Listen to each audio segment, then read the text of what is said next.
ছেলেকে গুম করা দেখতে চেয়েছিলেন, তাকেও দেখতে দেওয়া হয় নাই, তাকে ফাঁসির কাছে ঝুলে তাকে হত্যা করা হয়েছে।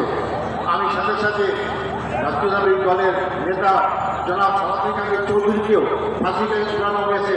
আমি সেটারও আমি স্মরণ করতে চাই। সম্মানিত ভাই বন্ধুগণ, আমরা এমনকেও হারিয়েছি জেলখানায় আমাদের সেই সত্য নেতা অধ্যাপক গোলাম আজমকে আমরা হারিয়েছি, আমাদের মৌলানা আবুল কালাম মোহাম্মদ ইউসুফ সাহেবকে হারিয়েছি, আমরা পাঁচবারের নির্বাচিত এমপি মৌলানা আব্দুল সোমান সাহেবকে আমরা হারিয়েছি।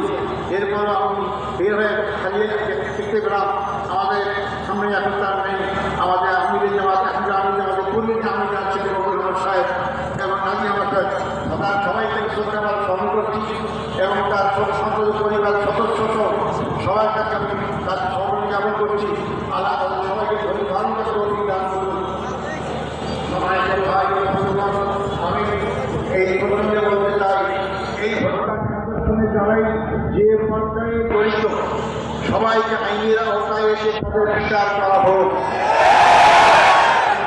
আমার বলতে চাই, যারাই হত্যাকাণ্ডের সাথে যেখানে যে পর্যায়ে জড়িত সবাইকে আইনের আওতায় এসে তাদেরকে বিচার করা হোক। তাহলে এই খারাপ সংস্কৃতি চালু থাকবে, এটাকে বেরিয়ে আসতে হবে আমাকে। সম্মানিত ভাই বন্ধুগণ, আমি শহীদ